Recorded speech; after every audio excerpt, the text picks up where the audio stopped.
bank robberies, burglaries, drive-by shootings, murder, and rape. They all have similarities. I'm Chris Clinton, and today I want to talk to you about who's committing all this crime, what they have in common, and what local law enforcement can do to make a difference.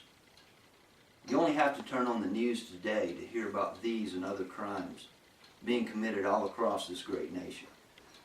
Major cities get a large part of the press, but it's not because people that live in major cities are more prone to commit crimes. It's just that they have larger populations. Even small communities like the one I live in are not immune. In our local paper, you can read about drive-by shootings, murders, and large drug busts.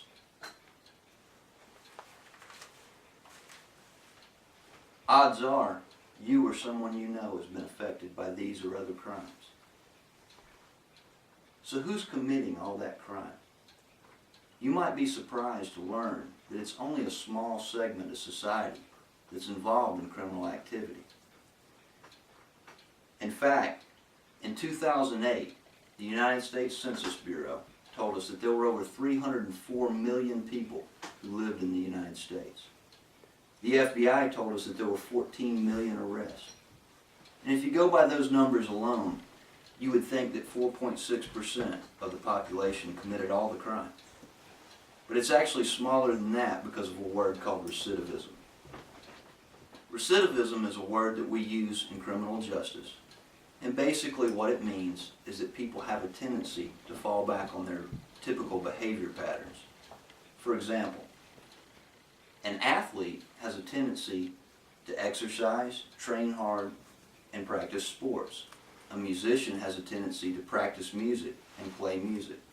Students, like ourselves, have a tendency to study and take exams. Criminals, on the other hand, have a tendency to commit criminal behavior. It's not uncommon in jails such as ours here for an individual to be arrested, booked into the jail, make bond, and then be rearrested shortly after on a subsequent crime. In fact, it's common across this nation that by the time an individual gets to court, they have 3, 4, 5, or even more charges pending. In fact, in 2008, 1 in 4 of those who were arrested multiple times. And because of recidivism, depending on where you live, typically crime is committed by less than 3% of the population. So what do they have in common? My experience in law enforcement has taken me from a patrol officer in the small town where I grew up to a SWAT operator for a number of years and a criminal investigator for a number of years at a much larger agency, and ultimately as sheriff of my home county.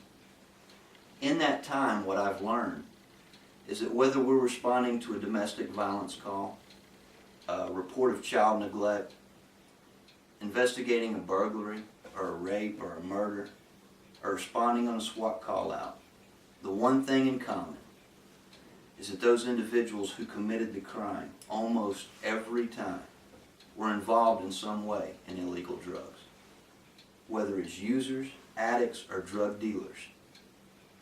In fact, the statistics bear that out.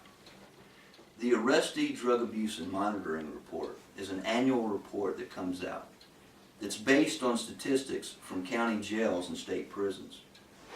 When inmates are brought into these facilities, they're tested for illegal drugs for their own safety.